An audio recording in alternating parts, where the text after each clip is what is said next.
క్రీస్తునందు ప్రియమైన సహోదరులకు నా హృదయపూర్వక వందనములు. ప్రియులరా, ఈరోజు మరికొత్త అంశంతో మేము ముందుకు వచ్చాను. ఈరోజు ఒక మంచి అంశాన్ని మనం బైబిల్ నుండి తెలుసుకుందాం. దేవుణ్ణి ఎంతగానో ప్రేమించే మనం, దేవుణ్ణి ఆరాధించాలి, సంతోషపెట్టాలి అనుకునే మనం కొన్ని పద్ధతులను, కొన్ని విషయాలను తెలుసుకోలేకపోతున్నాం. ఎందుకంటే దేవుడు తన మనసులోని విషయాలన్నీ యేసుక్రీస్తు ద్వారా ఈ భూమి మీదకి వచ్చినప్పుడు ఆయన ద్వారా తెలియజేయడం జరిగింది. అలా ఆయన తెలియజేసిన అనేక మాటల్లో యేసుక్రీస్తు వారు దేవుని ఉద్దేశాన్ని ఒకటి వ్యక్తపరిచారు. అదేంటో మనం చూద్దాం. మార్కు సువార్త 7వ అధ్యాయము 6వ వచనం. మార్కు సువార్త 7వ అధ్యాయం 6వ వచనం. అందుకు ఆయన వారితో ఇలాగూ చెప్పెను, ఈ ప్రజలు పెదవులతో నన్ను కనపరచుదురు గాని హృదయము నాకు దూరంగా ఉన్నది. వారు మానవులు కల్పించిన పద్ధతులు దేవోపదేశములని బోధించుచు నన్ను వ్యర్థముగా ఆరాధించుదురు అన్నారు. అంటే యేసుక్రీస్తు వారు ఈ భూమి మీదకి వచ్చిన తర్వాత తండ్రి మాట్లాడిన అనేక మాటల్లో ఆరాధన కోసం ప్రస్తావిస్తూ మనుషులు దేవుని ఎలా ఆరాధిస్తున్నారు అంటే వ్యర్థముగా ఆరాధిస్తున్నారని చెప్తున్నారండి. దేవుని వ్యర్థంగా ఆరాధించడం ఏమిటండి? ఇప్పుడు అసలు ఆరాధనే మానుకున్నారా, ఆరాధిస్తూ వ్యర్థంగా ఆరాధిస్తున్నారా అంటే ఈ మాటలోని అర్థం, మానవులు కల్పించిన పద్ధతులు దేవోపదేశములను బోధించుచు నన్ను వ్యర్థంగా ఆరాధించుచున్నారు. అంటే వారు పెదవులతో పాటలు పాడటం, పెదవులతో మాటలు చెప్పటం ఆరాధన అనుకుంటున్నారు. కానీ దేవుడు అంటున్నాడు, వారి పెదవులతో నన్ను కనపరచుదురు కానీ వారి హృదయము నాకు దూరముగా ఉన్నది. అంటే చాలా మంది దేవుని ఎలా ఆరాధిస్తున్నారంటే పెదవులతో ఆరాధిస్తున్నారు. పెదవులతో దేవుని ఆరాధిస్తే అది హృదయపూర్వకమైన దేవుడు మెచ్చే ఆరాధన అవుతుందా అంటే కాదండి. అది దేవుడు కోరుకున్న ఆరాధన కాదు. అందుకే దేవుడు ఏమంటున్నాడంటే వారు వ్యర్థముగా నన్ను ఆరాధించుదురు అంటున్నాడు. అంటే మనుషులైన వారు దేవుణ్ణి ఆరాధిస్తుంటే ఆ ఆరాధనలో వ్యర్థమైన ఆరాధన ఉందా? అవునండి. మరి దేవుని ఎలా ఆరాధించాలి? అసలు ఆరాధన అంటే ఏంటి? లూకా సువార్త 10వ అధ్యాయము 27వ వచనం మనం చూడగలిగితే, లూకా సువార్త 10వ అధ్యాయం 27వ వచనం. నీ దేవుడైన ప్రభువును నీ పూర్ణ హృదయముతోను, నీ పూర్ణ మనస్సుతోను, పూర్ణ శక్తితోను, పూర్ణ వివేకముతో ప్రేమింపవలెనని.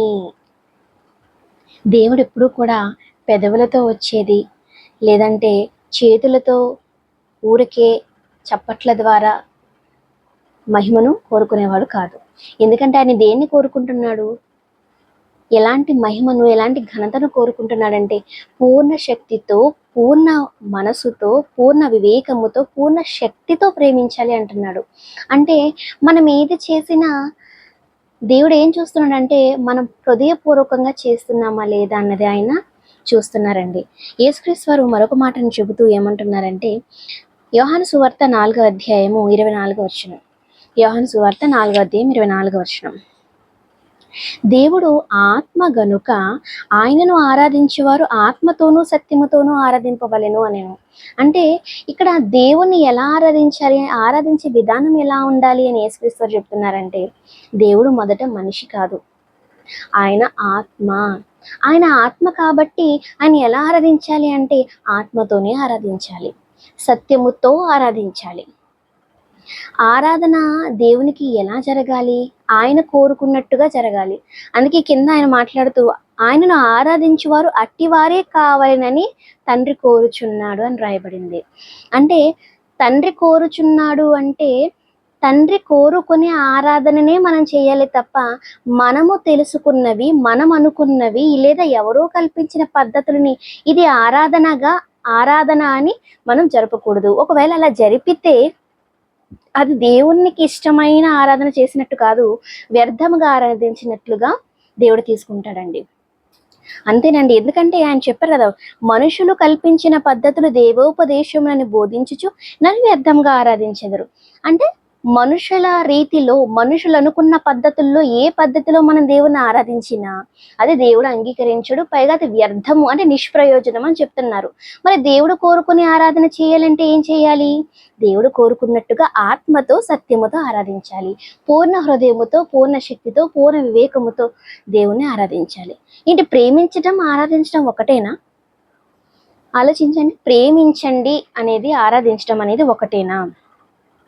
ప్రియులారా, చాలామంది ఆరాధన అంటే ఏమనుకుంటారంటే ఉదయం ఆదివారం లేచి స్నానం చేసి బట్టలు వేసుకొని, తెల్లటి బట్టలు వేసుకొని చర్చిలోనికి వెళ్ళి పాటలు పాడి ప్రార్థన చేసి ఆదివారం వాక్యం విని రొట్టె ద్రాక్షరసం తీసుకుని వచ్చేస్తే వారు ఆరాధన దేవుని చేసినట్టుగా భావిస్తున్నారు. దేవునికి ఆరాధన చేయటం అంటే పాటలు పాడి ప్రార్థన చేసి చందా వేసి వాక్యం వింటేనే ఆరాధన? యేసుక్రీస్తు వారు ఈ లోకానికి దేవునికి ఇష్టమైనవి ఏంటో చెప్పారు, నోటితో కాకుండా ఆయన క్రియల ద్వారా చేసి చూపించారు. ప్రియులారా, యేసుక్రీస్తు వారు దేవుని ఎలా ఆరాధించారండి? తండ్రి రొమ్మునున్న అద్వితీయ కుమారుడు ఈ లోకానికి వచ్చి ఆయనను ఆరాధించే విధానాన్ని సమాజానికి నేర్పించారు. ఆయన ఎలా ఆరాధించారు? 72 గంటలు కంటిన్యూగా స్తుతి అంటూ ఆరాధించారా? స్తుతి ఆరాధనని మనం చాలాసార్లు వింటూ ఉంటాం కదా. స్తుతి ఆరాధన అంటే ఏంటి? స్తుతి చేసే విధానం ఏంటి? యేసుక్రీస్తు వారి యొక్క పరిచర్యను ఆరంభించిన దినాలను మనం గమనించగలిగితే 4 సువార్తలలో ఆయన పరిచర్యను ఆరంభించినప్పుడు ఆయన ఏమేమి చేశారని మనం చూడగలిగితే, ఆయన ఉదయం పెందలకడే చీకటి ఉండగానే లేచి కొండకు వెళ్ళేవాడు, ప్రార్థన చేసుకునేవాడు. ఇక తర్వాత ఉదయం అయిన తర్వాత ప్రజల దగ్గరికి వెళ్ళి ఆయనకు అనేకులకు వాక్యాన్ని తెలియపరిచారు.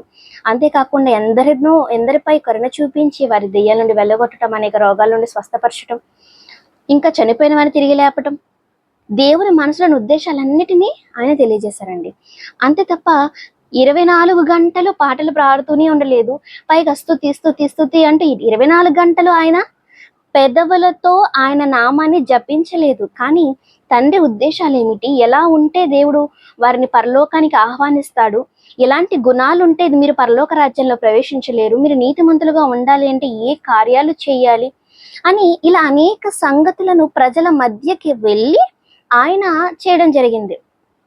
మరి స్తుతి ఆరాధన అంటే మరి యేసుక్రీస్తు స్తుతి ఆరాధన చేసినట్లా కాదా అంటే, హెబ్రీ పత్రిక 5:7 ఆయన అంగీకరించబడ్డాడు తండ్రి చేత. ఎలా అంగీకరించబడ్డాడు? ఏ ఆరాధన చేయటం వల్ల ఆయన అంగీకరించబడ్డాడు దేవుని చేత అంటే, శరీరధారి అయిన దినములలో మహారోదనముతోనూ కన్నీళ్లతోనూ తను మరణం నుండి రక్షింపగలవానికి ప్రార్థనలను యాచనలను సమర్పించి భయభక్తులు కలిగి ఉన్నందున అంగీకరింపబడెను. అంటే యేసుక్రీస్తు వారు ఎందుకు అంగీకరించబడ్డారు?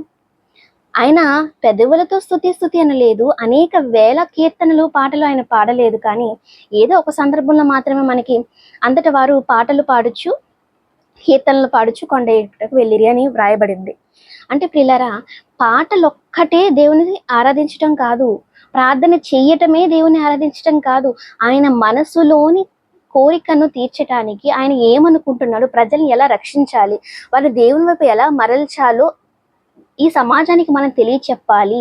అలా తెలియచెప్పే కార్యక్రమంలో మనం పడే హింసలు, మనం పడే బాధలే దేవుని ఆరాధించాలనుకునేవారు ఎలా ఆరాధించాలి, ఎలా ప్రేమించాలి అంటే, 1 యోహాను పత్రిక 3:18 యోహాను గారు రాసిన 1 పత్రిక 3:18 చిన్నపిల్లలారా, మాటతోనూ నాలుకతోనూ కాక క్రియలతోనూ సత్యముతోనూ ప్రేమింతము అన్నారండి.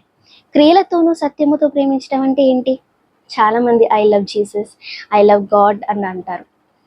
ప్రేమించడం అంటే నోటితో ప్రేమించాను, నేను ప్రేమిస్తున్నానని పాటలతో మాటలతో చెప్పడం కాదండి. ప్రేమించడం అంటే ఎలా ప్రేమించమంటున్నారు? నాలుకతోనూ మాటతోనూ కాక క్రియలతో సత్యముతో ప్రేమింతము అన్నారు. ఇంతకుముందు మనం చదువుకున్నట్లుగా యేసుక్రీస్తు వారు దేవుని ఆరాధించాలని ఎలా చెప్పారు? మీరు ఆత్మతో సత్యముతో ఆరాధించాలి అంటున్నారు. ప్రేమించే విషయానికి వస్తే ప్రేమ నాలుకకు మాటలకు పరిమితం కాకూడదు, క్రియలతో సత్యంతో ప్రేమించాలి అంటున్నారు. మరి క్రియలు ఉన్నాయా దేవుని ప్రేమించేటప్పుడు? ఒక భర్త భార్యను ప్రేమిస్తే ఐ లవ్ యూ అండి, ఐ లవ్ యూ అండి అని దివారాత్రులు పలుకుతూ ఉండదండి. ఆయనకు ఉదయం నుంచి సాయంత్రం వరకు, రాత్రి కాలం వరకు ఏమేమి అవసరతలు ఉన్నాయో, ఆయన ఏమనుకుంటున్నాడో వాటన్నిటిని నెరవేరుస్తూ ఉండాలి. పాతకాలంలో ఎవరైనా 50 సంవత్సరాల క్రితం ఐ లవ్ యూ అంటూ భార్య భర్తలు ఉండేవారా? కాదండి. ఒకరి కోసం ఒకరు కష్టపడి వారి అవసరాలను తీరుస్తూ ఉండేవారు. అతని ఒక భర్త ఉన్నాడంటే ఉదయం నుంచి సాయంత్రం వరకు ఐ లవ్ యూ అండి అని చెప్తూ, అతనికి ఆహారం వండి పెట్టకుండా, అతని బట్టలు ఉతకకుండా, అతనికి పడుకోవడానికి పక్క సిద్ధం చేయకుండా, ఏమీ చేయకుండా ఉదయం నుంచి సాయంత్రం వరకు ఐ లవ్ యూ అని జపం చేస్తే, మాటలతోనే చేస్తే అది ప్రేమ అవుతుందా?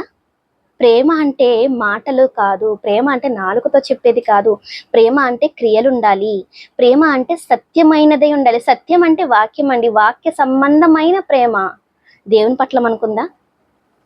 యేసుక్రీస్తు వారు దేవుని బాగా ప్రేమించారు, దేవుడు యేసుక్రీస్తు వారిని బాగా ప్రేమించారు ఒకరినొకరు. ప్రేమించారు కనుక వాళ్ళు ఏం చేశారో తెలుసా? ప్రజల కొరకు పని చేశారు. ఆరాధన అంటే పని చేయటం తప్ప నోటితో పొగడటం కాదు. చాలా మంది ఏమనుకుంటారంటే, ఏమండి మరి పరలోకంలో దేవదూతలు కూడా దేవుని నోటితో 24 గంటలు అంటే రాత్రింపగలు పొగుడుతూనే ఉంటున్నాయి కదండి అంటారా? అసలు దేవదూతలు కేవలం నోటితోనే పొగుడుతున్నాయా? యెషయా గ్రంథం 9వ అధ్యాయం 6వ వచనం. యెషయా గ్రంథంలో దేవదూతలు ఎలా ఆరాధిస్తున్నాయని చెప్పారు. యెషయా గ్రంథం 6వ అధ్యాయం, క్షమించండి, యెషయా గ్రంథం 6వ అధ్యాయం 2-4 వచనాలు. ఆయనకు పైగా శరాపులు నిలిచి ఉండిరి, వారిలో ప్రతివాడు కాళ్ళను, రెక్కలను, కళ్ళను, మొహాన్ని కప్పుకుంటే ఏమంటున్నాయి? సైన్యములకు అధిపతి యెహోవా పరిశుద్ధుడు పరిశుద్ధుడని గాన ప్రతిగానాలు చేస్తున్నాయి అంటారు.